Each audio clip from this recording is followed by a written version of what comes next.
qui a ci métier yu bees yi livraison express. exactement Pape Cheikh xam nga yaa lundi indi woon naa fi benn dame buy jaay buraake elle a expliqué derrière que moom dafay def livraison partout Dakar ak région dans toutes les régions du Sénégal. ma ne léegi bëri na ci ñi nga xamante ne dem nañ suivre exemple am mais xam nga boo defee produit ba pare il faut nga xool produit bi maintenant nooy def ba di ko yóbbu ci ñi nga xam ne moom lañ soxla tout en sachant que léegi amatuñu jot. kenn amatul jot bàyyi sa yitte naan da ngay jëli dara wala dara. donc livraison express muy système bu bees boo xamante ne dafa ñëw depuis un moment ñu ànd ceeg benn jeune boo xamante ne récemment moo gagné woon corridor bi ci MEDES donc muy Tamsir Traoré ñu dem seetaan reportage bi mu expliqué ñu lan mooy livraison express ak société de livraison express boobu naka lay doxee ak yan matuwaay ñoom la ñuy jël pour jàppale également livreurs yi nga xamante ne ñoom ñooy def liggéey bi ci gën a metti ñu dem seetaan reportage bi. société yu yëngu ci wàllu livraison indil ma bokk na ci société yooyu. indil ma muy solution de distribution express bi ñu jagleel képp kuy société buy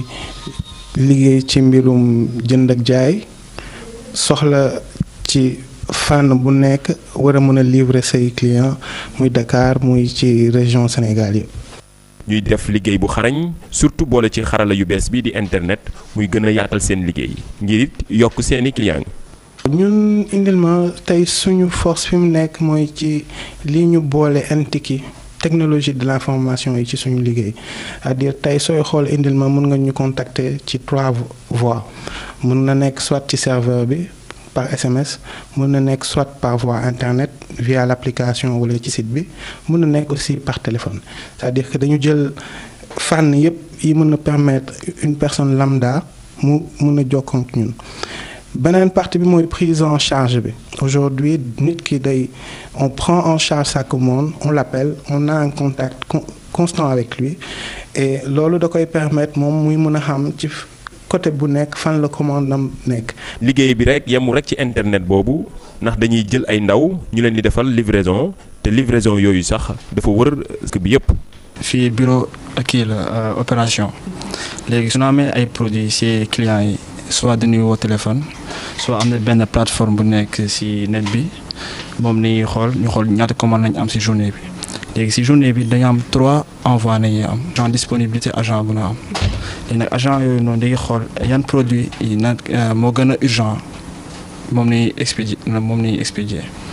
léegi ñu ngi liggéey ak ay site de e-commerce ñu ngi liggéey ak ay artistes ak ay organisateurs d'événements. léegi comme tey su ma amee commande nii dama koy répertorier fii ci Google Doc bi su ma ko répertorier ba pare jox agent bi feuille de route am su ma ko joxee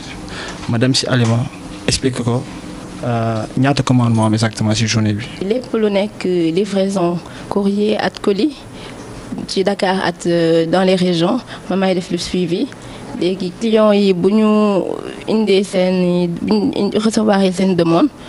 bu ñu ko traité ba pare je m'assure que seen courrier colis egg na ci ñi ko war a jot.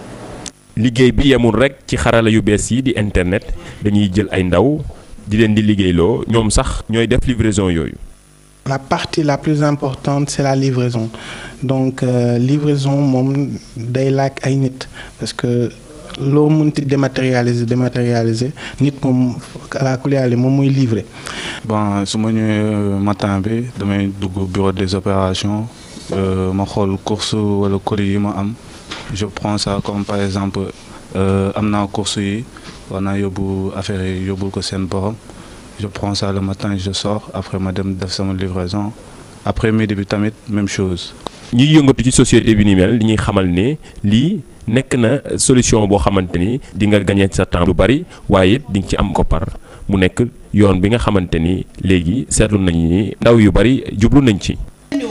voilà mu ngoog donc ñoom ñi ngi demoon fekk leen indil ma ñu bëri xam nañ ko fii ci Sénégal loo soxla ñu indil la ko lépp la ñuy def apparemment et domaine bi comme tu l'as dit bokk na ci métier yu bees yi. exactement Pape Cheikh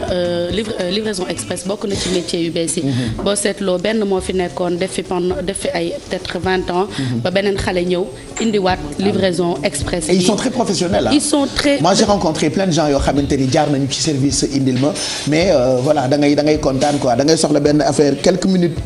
ci ni mu gënee gaaw nga jot ci. ça c'est important. nga jot ci Pape Cheikh parce que qualité service dafa am solo. xam nga avant da nga daan gis peut-être ay boy yoo xamante ne sax dañuy bëgg def livraison express boobu jël seen scooter de manière fin de journée ñu fay leen seen xaalis. ñu dem mais léegi comme dañu professionnaliser liggéey bi. ba ci nekk ci biir bu ñu xëyee xam nañ lan la ñu war a dem jëli xam nañ fan lañ ko war a yóbbu yor nañ seen agenda dañu am benn temps entre livraison bi ak livraison bi. c'est-à-dire de manière très organisée pour wane ni que rek ne que dañu defaraat dañu professionnaliser kii bi dañuy seetaan beneen élément bu ma defaat ak ñoom toujours pour ñu wan ñu ci ñoom entreprise yi nga xam ne ñooy def livraison express sécurité bi nga xamante ne ci la ñuy xeex pour ñiy dawal scooter am ko et puis également seen statut en entreprise ñu dem seetaan ko ñëwaat. social bi mooy que le livreur puisse se sentir en sécurité xam ne am na contrat xam ne ñoo ngi koy reverser ay impôts ak ay prestations au niveau de l'État ou des institutions sociales et que qu'il puisse être accompagné sur le plan médical am li ñuy woowee IPM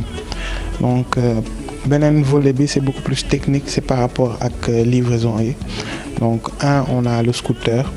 S'assurer que le scooter déjà est en état et qu'il a déjà tous les papiers aujourd'hui su ñu nekk tous les papiers c'est xam ne scooter tey assurance la mais aussi carte grise la mais kii di dawal scooter bi itam permis lay laaj donc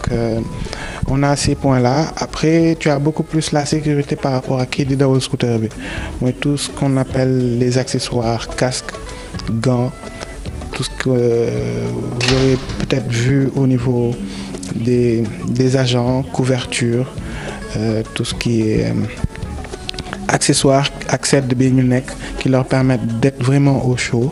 éviter ñu feebar parce que su feebaree moom dañ koy ressentir mais ñun tamit société bi on le ressent. donc moom expliqué na bu baax njëriñu livraison express surtout alors sécurité bi ak statut ñi nga xamante ne ñooy liggéey comme tu as dit tantôt dañu ko formaliser léegi en point nekkatul rek dem xarmat vite fait yor sa scooter ñu fay la journée c'est-à-dire que t'es formalisé et tant mieux quoi. Pape Cheikh combat bi mooy lan li ñu daan tuddee c'est-à-dire li ñu daan tuddee petit métier. maanaam nga nekk maçon ñu ne petit métier la c'est-à-dire livreur yi avant mënoon nga ne livraison damay jël sama scooter dem yóbbul nit ay yóbbul coursier nga petit métier la mais aujourd'hui c'est un métier comme tous les autres c'est des par exemple bu ñu duggee ci entreprise bi ay jeunes la yoo xam ne dañ leen di former il faut que nga former leen ci sécurité il faut que nga former leen ci liggéey bi nu muy comment ça marche donc yooyu yëpp tey entreprise yi nga xamante ne ñooy def livraison express rawatina indil ma mi nga xamante ne moom dafa am licence am donc tey bu fekkee yow mi nga xam ne da nga soxla di yóbbante ay courrier wala di indi boo demee ci ñoom doo am benn problème. wala et puis c'est plus sûr boo dee ndénkaane mbaa nga yóbbante nga dénk ku ñu reconnaître voilà kala doy nag bu dee am na ay kayit yu wóor am na authentification bi ci war defe naa sa xel day gën a dal ci la ngay yóbbante. exactement et puis di gis naa fi ay jeunes yu bëri yoo xamante ne dañ koy def de manière ñoom ñoo koy defal seen bopp personnel. ce serait bien ñu dem ci entreprise yu mel nii dina tax ñu préparer seen retraite parce que dañuy am maintenant ay contrat de travail couverture maladie cotisation IPRES donc c'est important nañu dem xalaat un peu ni que le truc tu peux le faire yow kese mais boo demee ci entreprise di nga mën a préparer au moins sa retraite sa avenir. waaw man de leen rek laaj sécurité bi daal. parce que xam nga léeg-léeg yóbbul ma ak indil ma fu nekk la ñu nekk. dëgg la waaw loolu nag ndax ñoom ñu ngi koy saytu bu baax xam li ñuy yóbbu ak li ñuy jëli. en fait boo bu ñu lay jël entretien boo yegsee li ñu lay njëkk laaj mooy booy ñëw da ngay indaale sa casier judiciaire. casier judiciaire boobu day permettre ñu xam ndax am nga ay antécédents ou pas xam sa yëpp loolu mooy seen première condition parce que laajte naa ko parce que tam nga jox yenn saa yi nit xaalis mu war ko yóbbu nit da lay indil marchandise nga war ko jox xaalis mu yóbbuwaat ko ban sécurité ban confiance et puis comme nit ki mbay dama jàpp ni boo ñu la mettre dans les conditions qu'il faut pour nga liggéey non matadi bu toll ni da ngay jël loolu pour yàq sa avenir daal je pense que xale yi léegi am nañ jom Pape Cheikh xale yi am nañ jom en tout cas man moom je fais souvent appel à eux comme par exemple même bu fekkee da nga war a jël médicament ay comment ça s'appelle pharmacie da nga leen di woo ñu ñëw jël ci sa médicament yóbbul la ko IPM récupérer papier boobu delluwaat dem pharmacie jënd ko andil la ko gain de temps bi nga ci am mënoo ko sax comprendre donc xam naa ni que maa ngi koy utiliser lu yàgg mosuma ci am surprise bu ma métti waa et je pense que c'est pareil pour ñeneen et puis te xam nga loolu d'habitude dañ daan wax ni que boo jàngulee am yenn niveau d'études yi mënuloo def yenn liggéey yi mais ñu ci bëri soo xoolee seen niveau d'étude demeewul noonu mais entreprise bi ci biir rôle am comme indil ma daf leen di formé waat mooy tax tey ñu mën a dem jëli garab xam circuit IPM bi naka la dem defal la yëpp ñëw métier la amul benn soo métier kon daal Baye Cheikh bu ñetti soxla dajee ci yow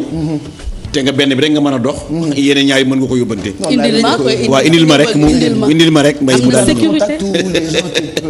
c'est Facebook on donne ça waaw ci tout à l'heure dans le reportage il y a eu leur contact dedans mais dinaa ko jàllale ci kanam ci sur la page Facebook de Yeewu Leen voilà pour ñu leen di soxla parce que vraiment soxla bu teew nag Pape Cheikh ay nelaw faju ko merci beaucoup Kia 9h08 léegi ñu waxtaan